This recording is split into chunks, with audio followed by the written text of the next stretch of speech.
Good evening and welcome to the Hillsborough Township Board of Education meeting on Monday, October 5th. In accordance with the state sunshine law of New Jersey, adequate notice of this meeting of the Hillsborough Township Board of Education was provided on October 1st to the Hillsborough Beacon and the Courier News. May I have a roll call, please, Mr. Mahmood? Surely. Mr. Gillette? Here. Thank you. Mrs. Haas? Here. Thank you. Dr. Harris? Here. Mrs. Maroon? Here. Mr. Oliver? Here. Mr. Pulsifer? Here. Mrs. Stats? Here. Ms. Trujillo? Here. And Dr. Sasson? Here. We have a quorum. Thank you. Can we stand up for the Pledge of Allegiance, please?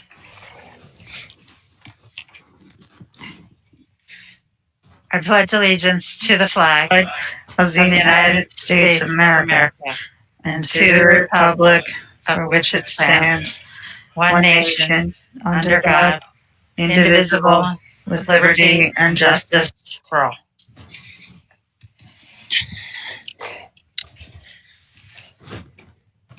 Thank you. We have correspondence as listed. And our next item is the superintendent's report. Dr. Antunes? Thank you, Dr. Sasson. In accordance with New Jersey regulations, NJAC 688-5.2F, districts are required to report the following graduation results. For the class of 2020, the total number of students graduating was 577. The number of graduates who met the graduation assessment requirements by passing a substitute competency test, which means not the NJSLA, was 221. The number of graduates who met the graduation assessment requirements by the portfolio process was 0. We had no students who needed to go through that process. And the number of graduates who met the graduation assessment requirements by meeting alternate requirements specified in IEPs was 61. The number of 12th grade students who were denied graduation and the number of students that were denied solely due to the failure to meet graduation assessment requirements was 0. Our first week of hybrid learning is behind us, and we are pleased to report that students arrived at school happy and ready to learn. We visited all of the schools, and the excitement was palpable.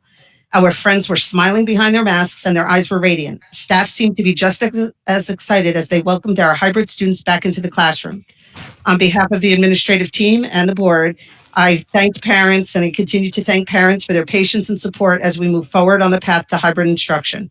As always, please do not hesitate to reach out to your children's teachers or your building administrator with any questions or concerns. We have some important reminders that I'd like to put out there to everybody. We're asking all families to be on the lookout for a survey toward the end of this week or early next week, requesting information from families on the type of learning, whether hybrid or virtual, they would like to choose for the second marking period.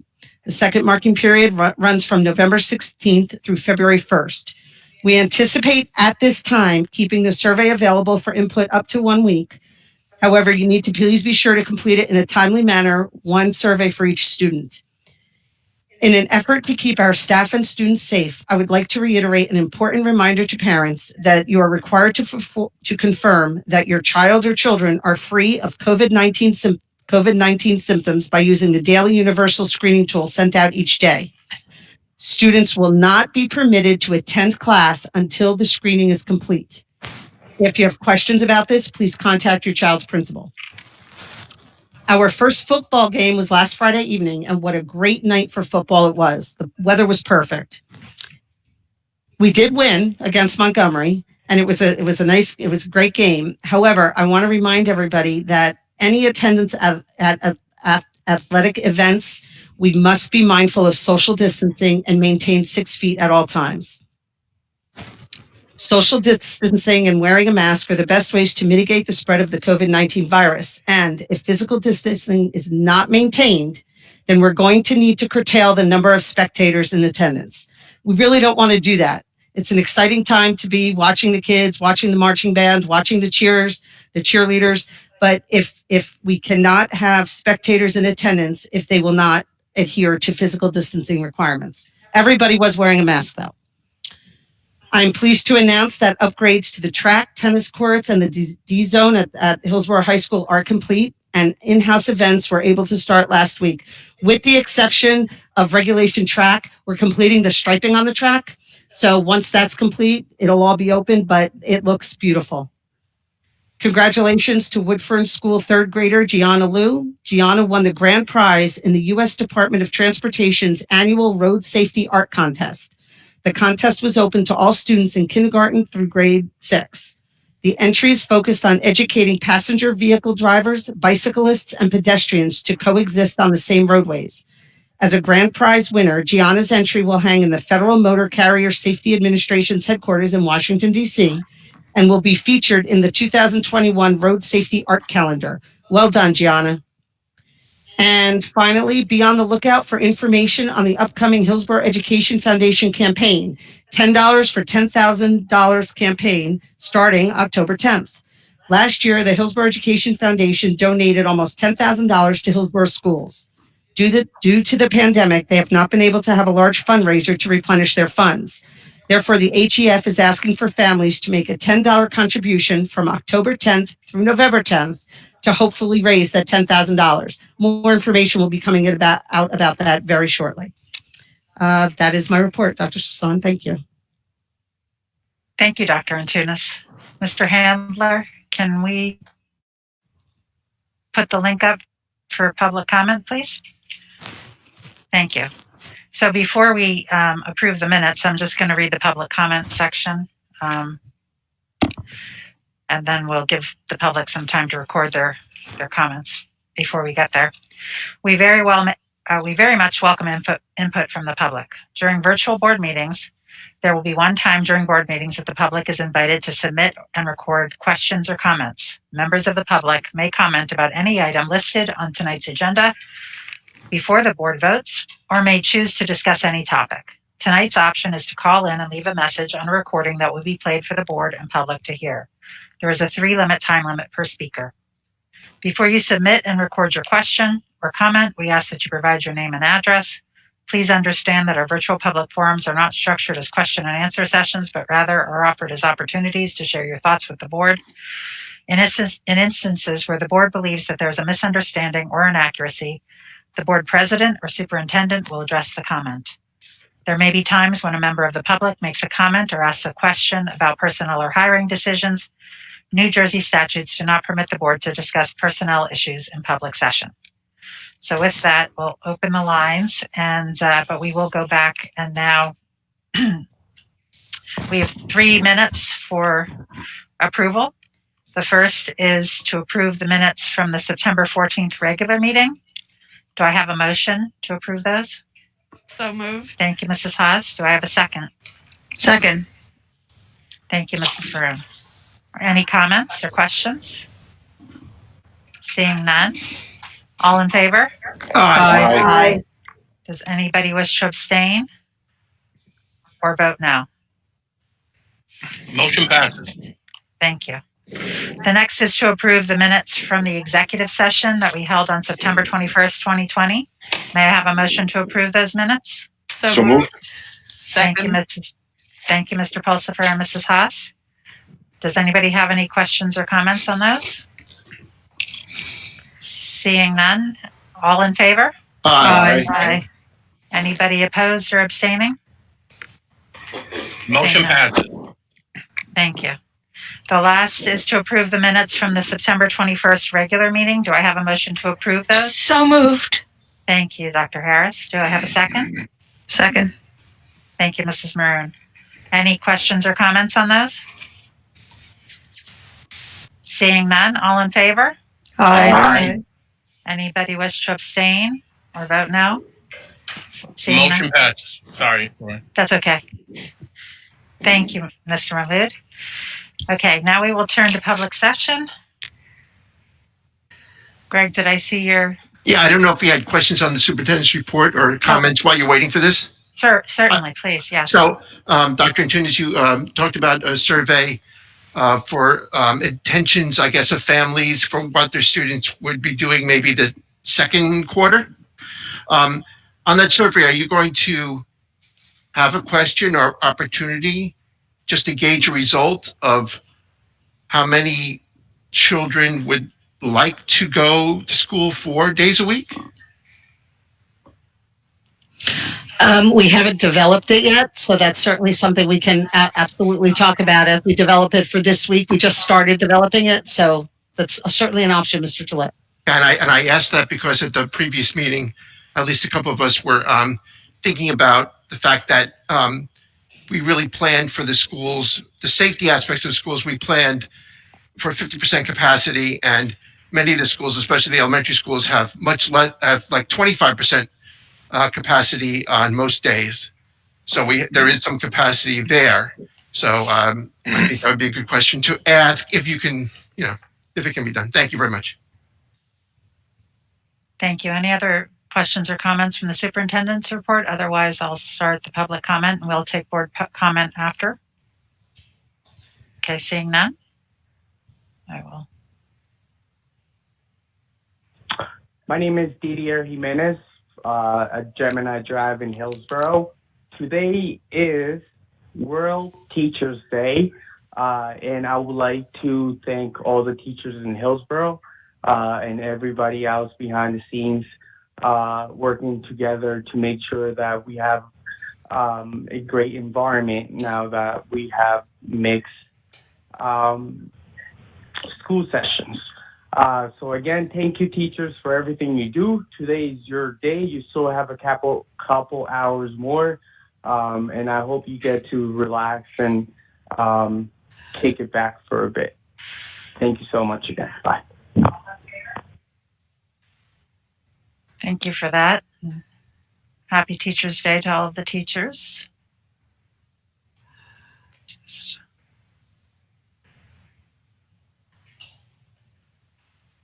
Good evening. My name is Rebecca Edgerly, and I'm a resource teacher at Oughton Road Intermediate School. I would like to address maximum and minimum. For 22 years of my 26-year teaching career, I have been employed by the Hillsborough Township Public Schools, and I'm proud to be part of this amazing group of teachers who give their maximum effort through dynamic instruction. We demand, and we get, the maximum effort from our students. I'm expected to give my maximum effort every day, yet the Board of Education has given us the minimum. In the welcome back address given to staff on the first day of our return in September, the Board of Education was proud to announce that they have met the minimum standards as required by the state of New Jersey for re-entry to schools. Imagine if teachers were proud to announce that they have met the minimum standards to perform their jobs. Parents, supervisors, and the Board of Education would be in an uproar. I do not feel safe reporting to a building that only meets minimum safety requirements. The staff bathrooms do not have any ventilation. Many classroom windows do not open fully. How am I expected to deliver the maximum to my students when safety procedures are at a minimum priority? According to Dr. Antunes' welcome back message to the faculty, 23,000 surgical masks, 650 100-count boxes of gloves, and 111 desk barriers, sneeze guards have been purchased. We have not seen any of these items. I received a Ziploc bag with a pair of gloves and 6 Band-Aids. We are required to wear face masks while in the schools, yet the Board of Education president stated that masks would not be purchased for teachers. The reason being masks are a personal preference.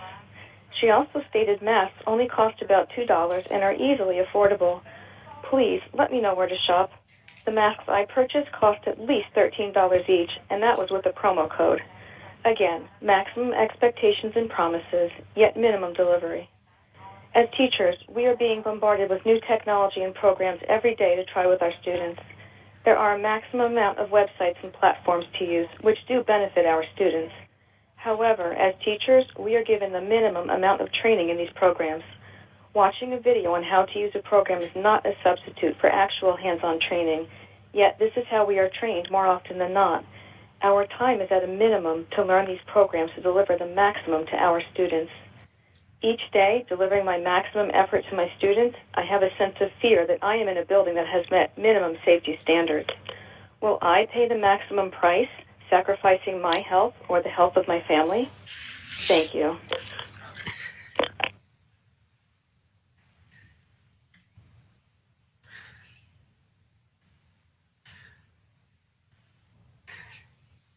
Marissa Spadek, 681 Dover Court, Unit E in Hillsborough. I will try to make this brief. Comment one, for those who are deaf and or hard of hearing, it would be much appreciated to have a closed captioning so that way we can actually hear what's going on within the school board meetings. The second piece that I would like to share is that I'm very concerned with the message that the board is sharing. It seems like some of the board members believe that this virus, the coronavirus, is not as dangerous as other viruses. And it's my belief that politics should not be shared within the education decision-making process. So it's concerning as a parent to hear someone on the board state, as they did last meeting, that coronavirus is like the flu. It has a low incidence of death rate for children because the board member did not take in consideration that there would be also teachers who would be impacted. And as a parent of more than one child in the district, I don't want my child being the first one to be infected and die as a result. So I feel that these were insensitive remarks to share at this meeting. Thank you.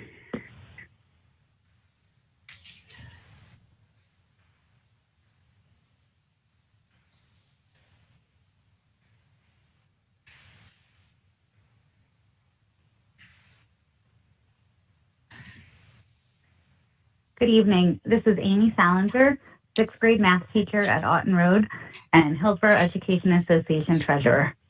We are currently in week 2 of the hybrid plan, which involves staff welcoming students into classrooms on their given cohort day. An average full-size classroom at Aris is approximately 20 by 20. These classrooms typically hold classes of 20 to 30 students, sometimes more. Our current roadback plan indicates we should be working to maintain at least 6 feet between students at all times in our classrooms. I'm sure you can appreciate the challenge this poses for many of our staff. At Aris, there are several classes who currently have up to 12 to 14 people in them for at least one period a day. This is with the red and gold day cohorts and with some students as full virtual. In my own classroom, should we return to full hybrid with no all virtual option, my classroom would have 19 people in it for 2 periods on gold days. While these numbers pose distancing challenges, our staff continues to deliver quality instruction while keeping our children as distant as possible. The reason I bring this to your attention is because while our classrooms are being filled to more than 25% capacity on most days, this board is yet to have a meeting in person where the public has been invited to join in person as well. The cafeteria at Otten Road School has held 600 plus people for assemblies. 25% of 600 is 150. While I'm not sure about the logistics of setting up space for 150 chairs while keeping distance, I would imagine some sort of minimum capacity could be established. Last week, the Department of Community Affairs issued regulations for meeting protocols for public bodies, which a Board of Education is considered. Section 539, 1.3b speaks to capacity limits and states, quote, "No in-person meeting shall proceed if the room capacity does not permit any member of the public to attend," end quote. Further on, in sections 539, 1.4c, the regulation speaks to granting access to the public and states, quote, "A local public body meeting held in person shall not prohibit members of the public from attending in person," end quote. My question to the board is this: are you aware of these new regulations? And at what point does this board plan to start opening up meetings for the public to attend in person as well? As mentioned before, the Aris cafeteria is quite large, larger than any classroom currently being occupied each day by staff and students. Imagine those of you in the cafeteria tonight all being inside one of the classrooms. This is currently happening every day in our classrooms with different groups in and out throughout this. Please consider these new regulations and allow for the public to attend in person in a way that follows these guidelines. Taking a step like this would help allow members of our community to come together and share ideas in an open public forum. Thank you.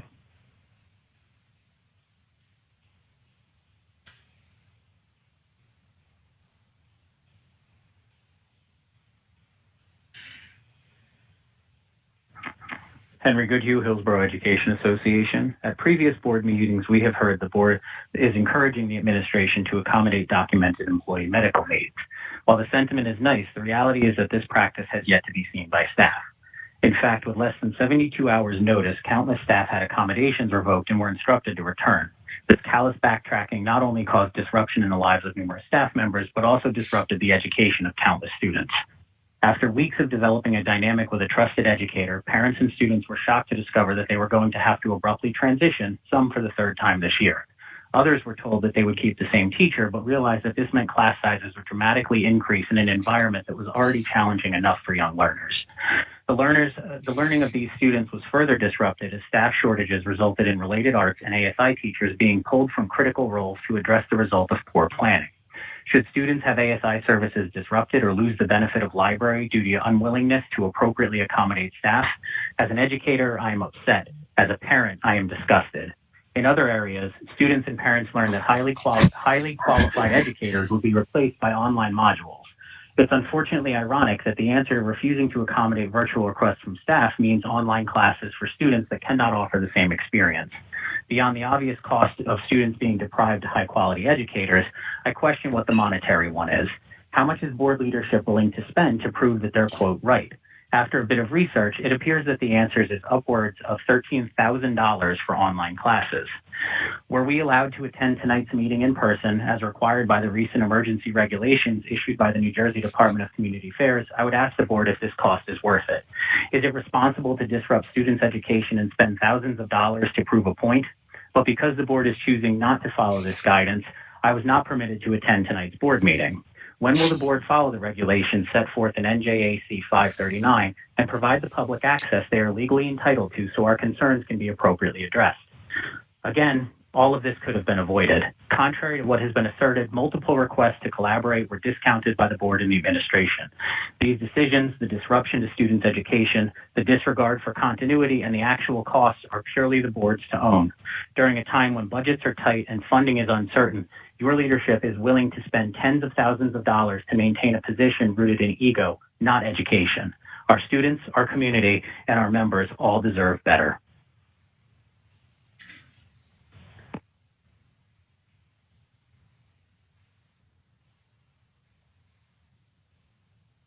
Hi, this is Sylvia Scazzari calling from Arden Road Intermediate School. In our school at Eris, we're having horrible tech issues, and I understand this is happening across the district.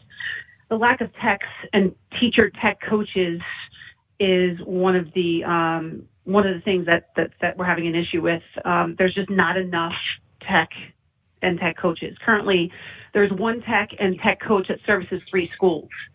The tech services the computerware and cannot really assist with applications, meaning Google Classroom, Google Meets, etc. In this time of need where nothing is working, that's just not enough support. We're expected to teach to the students in our class and also to teach our virtual students, but without the support and training, this is becoming very difficult and frustrating. Staff are not being supported, and again, just very frustrated with not being able to teach a lesson due to tech issues. We have new projectors and we have new computers, yet we did not receive any training or tips on how to use the projectors with our laptops for virtual and hybrid learning. We waste so much time trying to make this work that our teaching time is being impacted. No one told the staff that students can't work on a document while the teacher is sharing their screen on a Google Meet. No one told us that the Chromebooks are lagging when students have too many tabs open. This is all information that we're learning on the fly, and it's impacting teachers, but more importantly, our students. The Board of Education needs to hire more techs to support the students and teachers. In fact, the Board of Education needs to start looking at replacing the teachers that were lost due to budget cuts 2 years ago.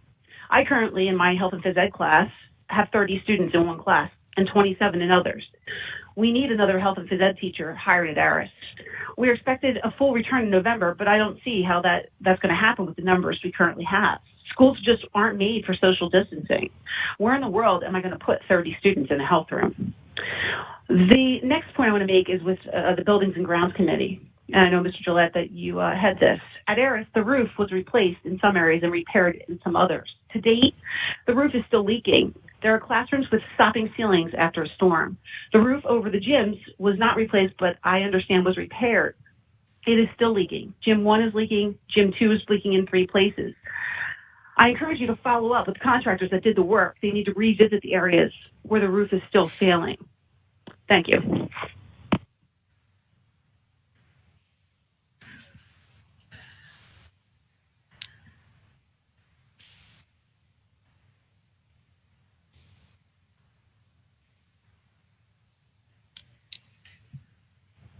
Hi, this is Lauren Caravano on Fox Chase Run in Hillsborough.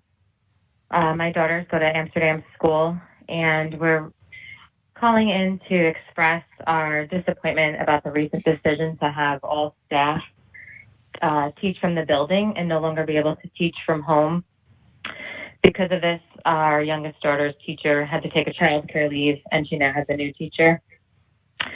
We really felt that her teacher proved her ability to effectively teach and assess and connect with her students and parents from home. She was doing an amazing job.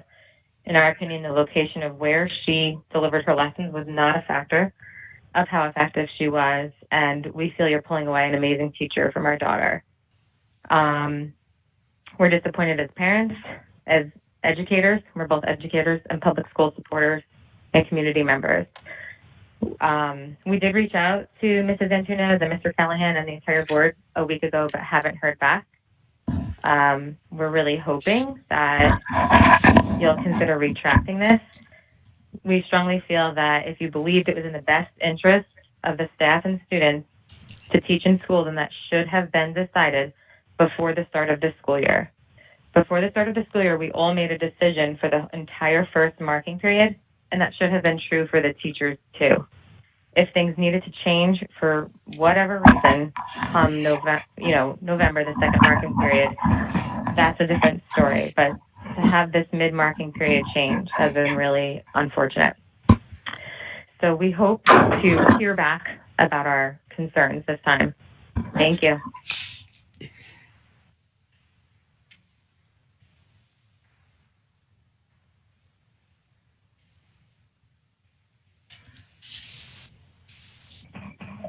Hi, Robin DeVincent, 721 DeCamp Drive. My comment tonight is this. I'm extremely concerned that there were teachers who were simply not approved to continue to work virtually, even though they were, in fact, given that permission by their principals, and it was withdrawn around September 29th, 4 days from the day of school starting. And what's important to understand is the fallout once this happened. So we have 2 first grade teachers who were having all virtual students in their classrooms, and were told that they could remain out until November. By giving them no other choice but to stay home on the 11th hour, there were many teachers that had to be moved in their current positions, for example. So we have an ASI teacher that was forced to move from her position to then take over a virtual classroom that was already being taught by a virtual teacher. Then we had our librarian was moved into a first grade classroom to teach virtually. Now we do not have a library time for our students. So we have approximately 500 students at Sunnymead, and my concern is that the students, being that we are a Title I school, are now short 3 ASI teachers, and we don't have a library. It's not equitable, and I don't think it's fair for these students to not have proper ASI support. Please answer why these teachers can't continue to work virtually at home. Thank you.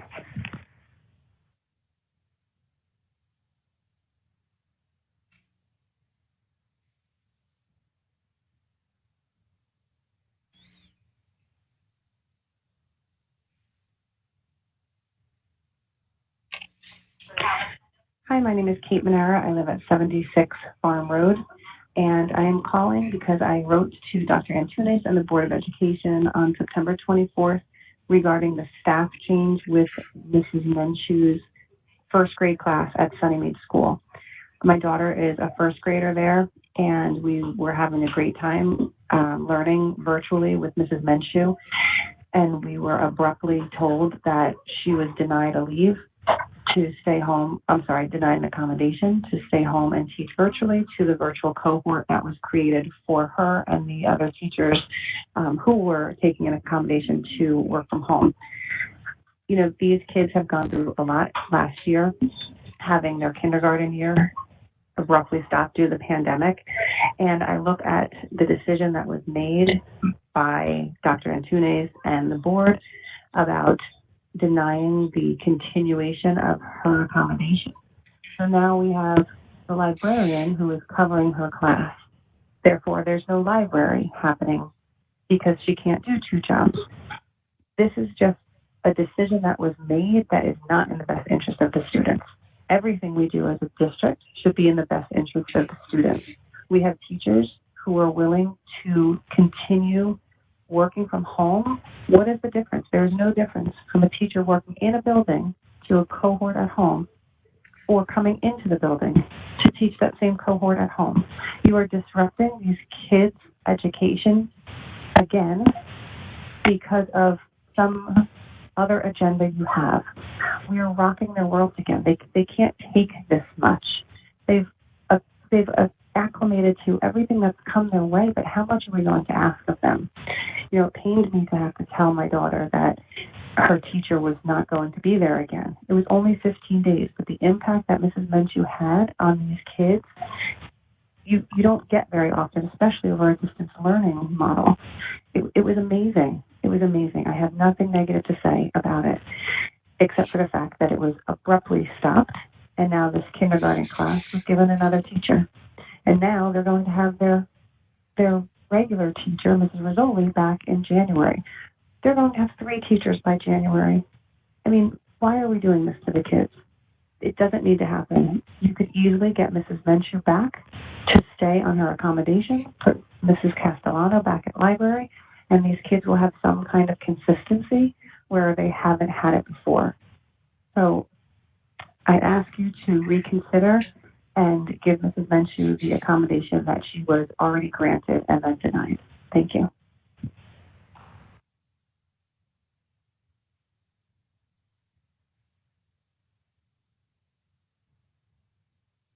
Hello, my name is Leisha Gaber-Bayless. I live in Hillsborough. I just wanted to let you know that we've had a fabulous year so far, and all the teachers are doing an excellent job. I also wanted to let people know who have not already voted, or if you just simply wanted to learn more about the 6 Board of Education members who are running this November. You can find this information from Tap Into It, the League of Women Voters, the Patch, the Beacon. Will be probably submitting or sharing articles soon. The Arts Ed New Jersey, and several of them also have Facebook pages. I have compiled these in a post under the public group, What's Happening in Hillsborough and Surrounding Areas. It's pinned to the top if you'd like to check them out. And thank you so much. Bye-bye.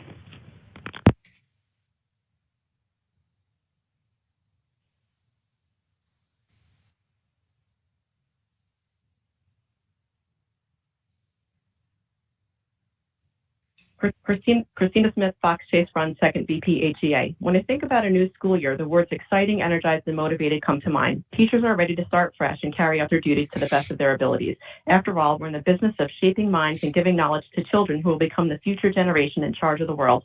It is the most important job in the world, if I may say so myself. Unfortunately, this year has been different. COVID has changed our world as we know it, and we need to adjust. We need to wear masks, stay 6 feet apart, constantly wash our hands, and make sure we're not putting anyone else at risk. Each day feels like a game of Russian roulette, and we're filled with anxiety. If that weren't enough, we need to worry about whether or not our schools are safe. Does the HVAC filter out viruses? Is my roof leaking? Is there mold in my room? Where does the exhaust vent lead to? Our work environment is another cause of anxiety. we also need to worry about increasing class size and coverage. Because teachers were not given the option to teach from home, many had to take a leave. There's no way to fill each position, so few options have been applied. 1, take that class and split it amongst other teachers, making their class loads reach into the 30s. 2, taking a teacher such as a REACH teacher or an ASI teacher and making them teach the class, leaving their positions unfilled. And 3, canceling the class altogether. This is yet another cause for anxiety. In addition, we are constantly getting mixed messages that change daily. Emails are sent 2 to 3 times before they are right. Our arrival and dismissal procedures keep changing even during the same day. Are we having snack or not? Are we allowed to use our fans? Should we keep our doors open or closed? What happens during a lockdown? These things change on a daily basis and are yet another source of anxiety. Let's not forget the idea that we are teaching students in a classroom and live on the computer at the same time. If you're an outsider looking in, you see smiling faces and students working, when in reality, it's like a 3-ring circus. We need to make sure that all of our students are in class and on our meet. Then we need to make sure that the technology is working properly, which I can attest there are technology issues each and every day. I can't hear my students. They can't hear me. They're frozen. They can't log onto my Google Classroom. The projector isn't working. A 3rd grader just left the meet, and I cannot get them to come back on. All of this happens and more in every class every day. And oh yeah, did I mention that we need to teach on top of all of that? This is a source of extreme anxiety, and I'm very concerned for my colleagues' mental health. All of this could have been avoided by the Board of Ed and administration making one big decision for the district, delaying the start of hybrid and allowing teachers to teach virtually. We proved in the spring that we're fully capable of effectively teaching under this model. If our buildings were completely ready, if the technology isn't working properly on a daily basis, if we're understaffed due to leaves, if things keep changing every day, why didn't the district feel like this was enough information to appeal to the Department of Education to delay the start of in-person teaching for a longer time?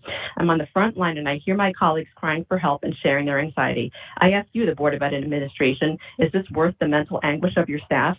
We are not numbers. We are living, breathing individuals who deserve a voice.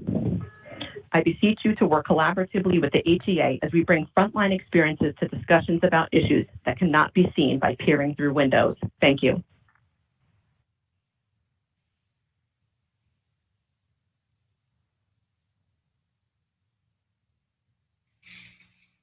Good evening. My name is Komokara. Being that today is World Teachers Day, I'd like to show my appreciation for all Hillsborough teachers. In listening to tonight's meeting, I feel sad and sorry for the teachers who are calling in and would like to show support as well as support of the community and many others who I know support the teachers and the current situation that they're in. In many cases, teachers have been put in unfair situations due to, one, the minimal standards in returning to school, as well as unnecessary stress on teachers who are not comfortable returning to school. We're also putting unnecessary stress on teachers who are in school and now have to fill in for the teachers who are taking leave. We have an increasing rate of teachers now taking leave and having students transition over to new teachers, putting stress on students and their education. So what is the board doing to address this is what I'd like to understand and hear from the board. Thank you.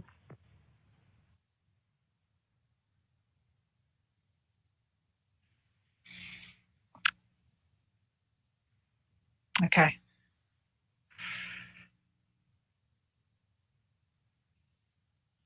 That's the end of public comment. I have no other additional emails. So I heard a couple of repeating issues related to the change of virtual teachers teaching. So I'm going to ask for clarification on that for the public. I think Ms. Edgerly asked where I got the quote about $2 to $3 a mask. The mask I'm wearing right now, I paid $2.50 for from Old Navy. I have several other masks. I have about 25 masks, and I don't think I paid more than $4 for any one of them. So I've gotten them from Kohl's, Old Navy, Costco, and other online sources. I've also had people make them for me. The other issue that I wanted to get clarification from other people here closed captioning, Mr. Handler, I just wanted to know whether or not that's possible at some point. Let's see, what else do we have here?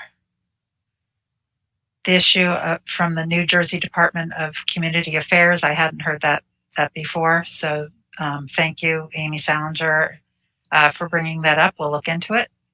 The tech issues and the Aris roof, I think, are, these are reasons why we wanted people teaching from the schools so that we could be aware of these issues and try to address them. The Aris roof, I'm sure that, I don't know if that was fed up through the appropriate channels to get back to, it's really important. While I know people want to address the board, it's also very important that you don't wait to board meetings to bring these up and that there's a chain of command. The board doesn't run the district, the administration runs the district, so it's important that they're alerted to these issues as soon as possible so that they can address them. So with that, I think if we could address the issue of the virtual teachers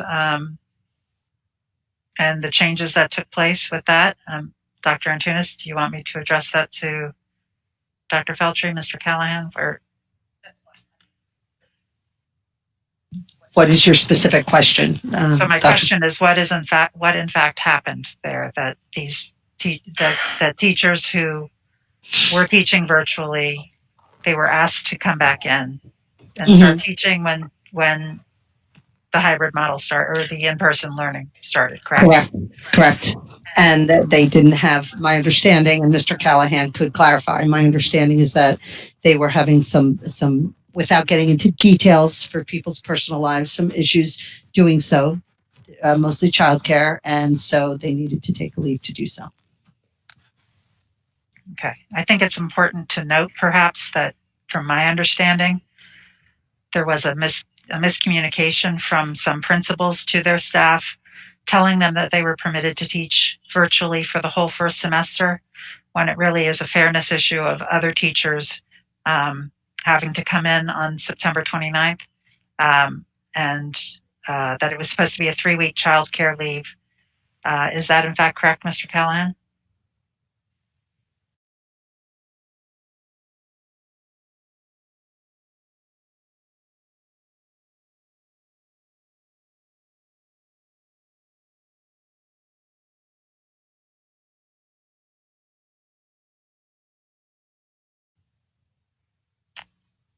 Mr. Callahan's having issues unmuting. Dr. Swasan, maybe while Mr. Callahan is trying to unmute, I can go back to your question about the closed caption. And we can have closed caption, but not while we're live streaming. So once it's done, we can add it to the Google Meet, and once it's saved to YouTube, it includes closed caption. Okay. Thank you for that. And Mr. Callahan, are you able to unmute? Am I able to unmute? Yes. Sorry, Dr. Swasan, can you just repeat your question for me? I just wanted to get clarification regarding any issues that arose that led to the switching of some teachers who were teaching virtually. From what I understand, they were told incorrectly by principals that they would be permitted to teach for the whole first semester, but they were all staff was supposed to be back in the classroom in the schools by September 29th, regardless of virtual or in-person cohorts. Correct?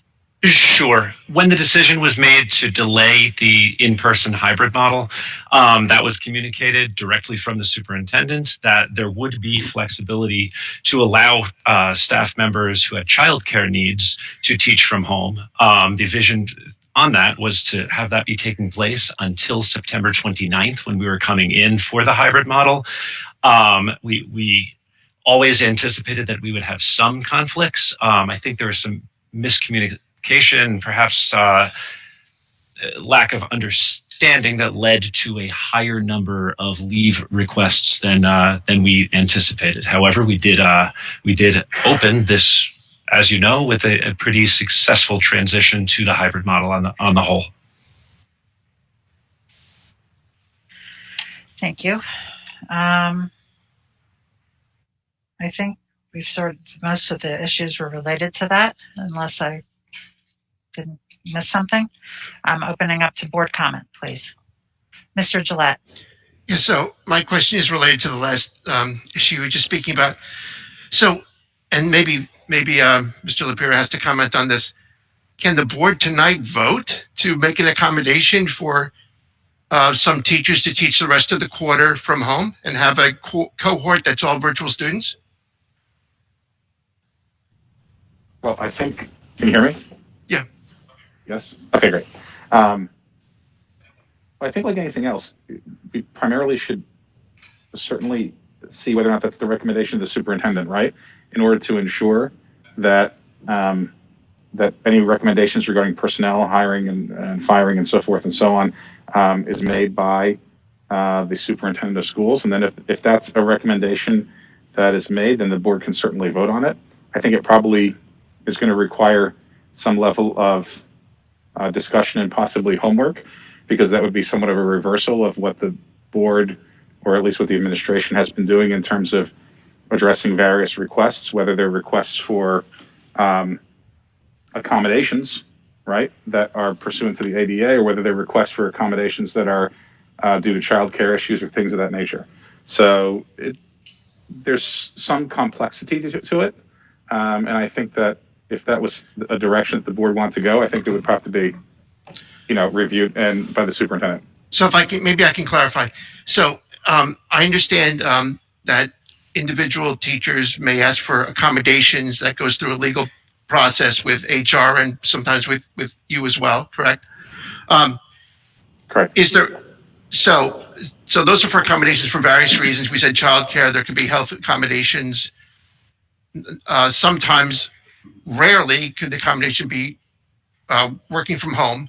That's something that, I'm just saying, going by our experience so far this year, that's rarely an accommodation whatever. It gets to that. There's other accommodations that come before that. Okay. So could the superintendent decide that they're going to have some classes where the teacher will teach only students that are learning virtually and teach that class from their home without any accommodations at all? Just that's your new, in other words, that's your new job description, working from home teacher. And it lasts from this date till this date. Can it be done in general? I mean, you could have a scenario in which you have a virtual cohort that's fully virtual, and then you have a teacher teaching from another location, whether it's at home, whether it's another part of the building, whatever it is. That's come up in other school districts as a potential accommodation that people have asked for, so forth and so on. I mean, yeah, that can be done in concept, but probably one of the things that has to be thought about is how long will that fully virtual cohort remain fully virtual? Because if then we have students who are going to come in at a certain marking period or whenever it is, then you're going to have another person in the building, in the room, supervising the students when teachers are delivering instruction from home. So, it sounds pretty simple to some degree, but it actually becomes somewhat complex in terms of all the moving parts. But yeah, in theory, if you had, which I don't know that we could ever know this, frankly, if we had a cohort that was going to be fully virtual for a fixed period of time, which maybe we do, maybe we do have a fixed period, you could have a scenario in which you have a teacher teaching from a location other than his or her classroom. Okay, so and then finally to wrap and I'll stop. I believe that's what some teachers thought they had. They thought they had that decided by Dr. Antunes. It wasn't, but they thought they did to last at least till the end of the quarter. I know Dr. Swasan mentioned the end of semester. Maybe she meant to say end of quarter. I think that's what she meant. They thought they had that. They didn't have that. That was never directed from the superintendent to create teaching positions that taught virtually from home to students that also learn from home. That's something that could be created, but it wasn't. But it could be. And I think they thought they had that, but they don't. But something that could be. But it would take a lot of work for fairness and for other issues. Okay, that's all I have. Thank you. Yes, there's the could it be legally done, and there's also the should too, which is a different issue, right? That's a whole separate issue. Right. So by extension, I did mean quarter, by the way. But if in fact we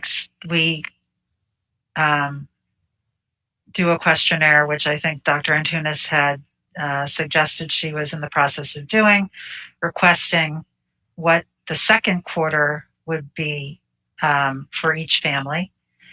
There might be some families at that point who want to come in for in-person learning that had selected hybrid the first quarter. And then that adds another complication at the end of a quarter if the teachers are then still, unable to come in or unwilling to come in. So, I mean, unfortunately, there was this misinterpretation or whatever, because we were trying not to disrupt the students' schedule. If we had known this from the beginning of the school year, Mr. Callahan probably would have gone through a process of finding replacement teachers and all of that early enough so that this didn't happen. But at some point, it could have happened later in the school year too, which may have even been more disruptive to the students. Mrs. Stats. Thank you, Dr. Soisson. I like Mr. Gillette's suggestion. Yes, there were a group of teachers. I think there were elementary teachers that were scheduled to be. They were teaching just virtual students. But aside from that, I think there were some teachers in the other schools that asked, and some of them I think first asked as early as early August to be able to work from home, teach from home. But for whatever reason, the decisions were not made until the last minute. So it troubles me that the teachers were being blamed for these last minute submissions for leaves when the decisions for not granting the accommodation of work from home were not made until the last minute. But aside from that, I think we're getting away from what's best for students. That is what our main goal is, what's best for students. And I understand the concern about costs. I do worry that we are making decisions as to what we can do legally. Well, we're allowed to do that legally, sure. But we can also go above what, hopefully, that would be a minimum standard, doing what's legally. We want to do what's best for our students within reasonable bounds. And especially when we have a couple of classes that are being taught by an online provider instead of having the original teacher who can do, I would assume, a better job. It just seems to be an extreme, especially at the expense of the students. These changes from teachers that were teaching virtually, and now they have new teachers, so that's disruptive to the students. Discontent. Now there are some classes where some students won't have reach, I guess, or ASI, or access to the library, the media center. Again, that's all detrimental to our students, and that is what our main focus should be. Thank you. Thank you, Mrs. Stats. Mr. Pulsifer. I think one other issue that kind of crossed my mind as I was thinking through that is we have a problem of equity for the teachers. If we could create, let's say, 5 virtual cohorts that could have been taught by teachers at home, but we have 10 teachers who need that accommodation. Where is the equity in deciding who gets to teach virtual and who doesn't? And I think we have a real problem, and we've had issues in the past where it was perceived that there was preferential treatment given. And if we have limited positions and we deny it to some people and allow for others, how do we defend that we're being equitable there? So I think we have to be careful that we don't give what is perceived as preferential treatment when we can't make it available for all teachers who have a need. Thank you. Thanks, Mr. Pulsifer. Anyone else? Okay. I don't see anything else. So our next item is the education agenda. Thank you, Dr. Swasan. The superintendent recommends that the Board of Education approve the education agenda as follows: 8.1 to 8.3, including a motion to discard mathematics textbooks, motion to approve the 2020-2021 concurrent enrollment teachers, and motion to approve policies for second reading as listed. Thank you. Can I have a motion to approve the education agenda items 8.1 through 8.3 as read by Dr. Antunes? So moved. Thank you, Mrs. Haas. Do I have a second? Second. Thank you, Dr. Harris. May I have a roll call, please, Mr. Mahmood? Yes. Oh, yes. I'm not hearing you. Oh, sorry. How about now, Judy? Mrs. Haas? It's a yes. Thank you. Dr. Harris? Yes. Thank you. Mrs. Maroon? Yes. Thank you. Mr. Oliver? Yes. Mr. Pulsifer? Yes. Thank you. Mrs. Stats? Yes. Ms. Trujillo? Yes. And Dr. Sasan? Yes. Motion passes. Thank you. The superintendent recommends that the Board of Education approve the human resources agenda as follows: 9.1 to 9.12, including the motion to approve retirements and resignations. And I'd like to point out that we have two retirements of Ms. Dina Torriello and Mrs. Westfall, who together have served the students of Hillsborough Township for 46 years. Resignations as listed. Motion to approve revised appointment, motion to approve contract changes and rescind leaves of absences, motion to approve leaves of absence, motion to approve appointments as listed, motion to approve staff working extended media center hours, and motion to approve co-curricular and intramural advisors.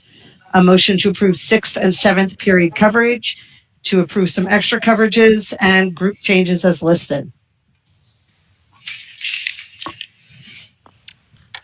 Thank you. I'm going to ask to remove item 9.3 from the list before I take a motion. So does anybody else have anything else that needs to be voted on separately? Actually, not to be voted on separately, but is 9.9 taken off the agenda? I didn't hear you mention mentors and buddies. I apologize. No, it's not. I missed it. So mentors and buddies as well. Thank you, Mr. Pulsifer. Thank you, Mr. Pulsifer. So do I have a motion for items 9.1 through 9.12 except for 9.3? So moved. Thank you, Mr. Pulsifer. Do I have a second? Second. Thank you, Mrs. Stats. Any discussion? Okay, then I may have a roll call, please, Mr. Mahmood? Surely. Mr. Gillette? Yes. Mrs. Haas? Yes. Dr. Harris? Yes. Mrs. Maroon? Yes. Mr. Oliver? Yes. Mr. Pulsifer? Yes. Mrs. Stats? Yes. Ms. Trujillo? Yes. And Dr. Sasan? Yes. Motion passes. Thank you. May I have a motion for item 9.3? So moved. second. Thank you. May I have a roll call, please, Mr. Mahmood? Surely. Mr. Gillette? Yes. Mrs. Haas? Yes. Dr. Harris? Abstain. Mrs. Maroon? Yes. Mr. Oliver? Yes. Mr. Pulsifer? Yes. Mrs. Stats? Yes. Ms. Trujillo? Yes. And Dr. Sasan? Abstain. Motion passes. Thank you.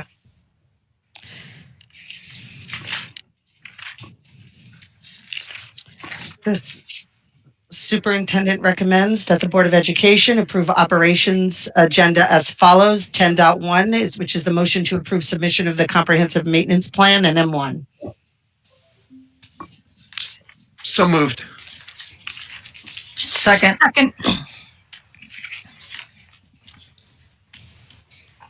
Sorry, I went to unmute myself and hung up instead. So, motion is made by Mr. Gillette and seconded by Mrs. Stats?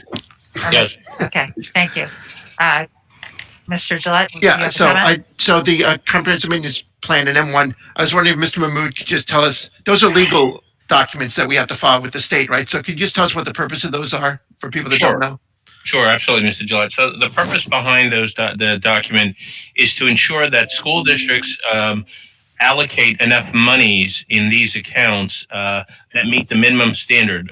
This is a law that went into place when school districts were neglecting to put monies in maintenance of school buildings. So we are certainly within scope. We have done this annually, and this is checked by the county. It's mandated that we do it so that we do meet the minimum standard as far as putting money into the maintenance of our facilities.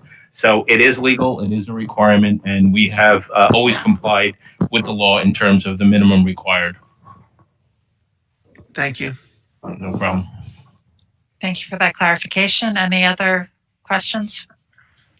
Okay, then I'll take a roll call, please, Mr. Mahmood. Surely. Mr. Gillette? Yes. Mrs. Hott? Yes. Dr. Harris? Yes. Mrs. Maroon? Yes. Mr. Oliver? Yes.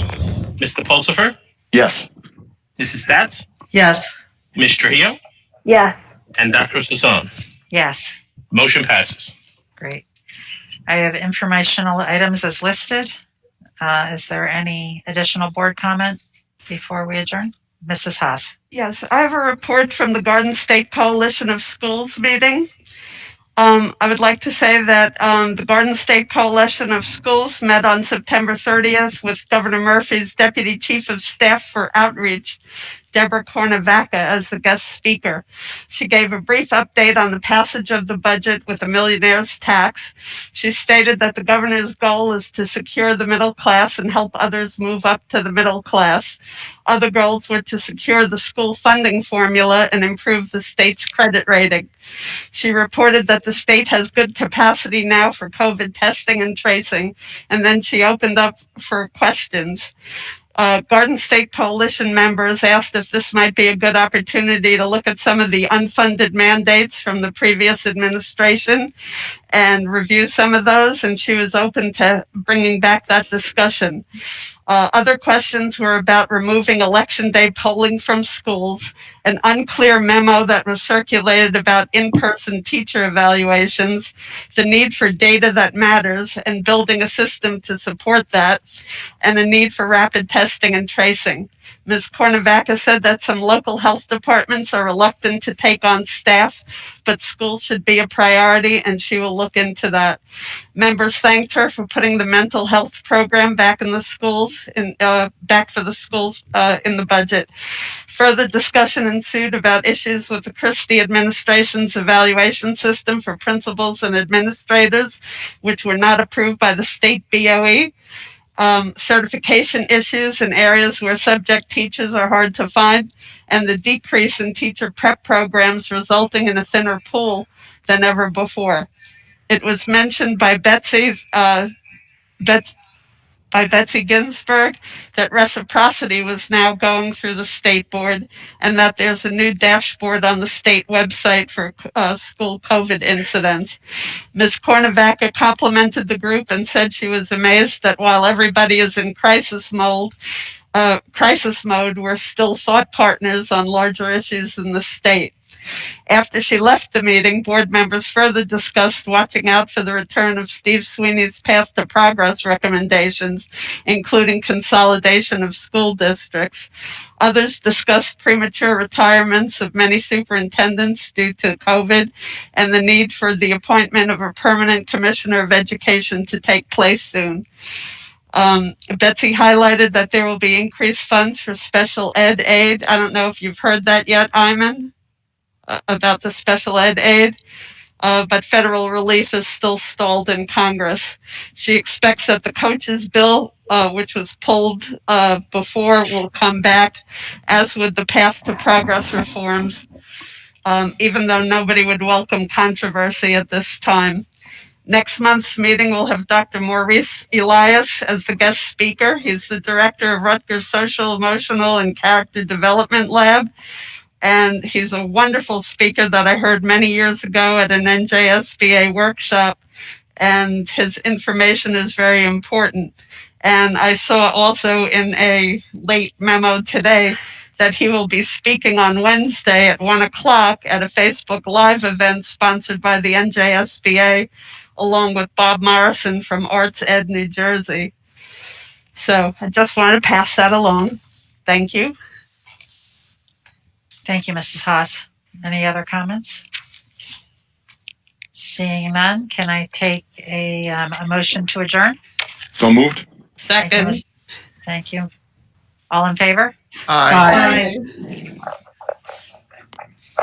So we are adjourning, and our next meeting is the 26th, Monday the 26th. Okay.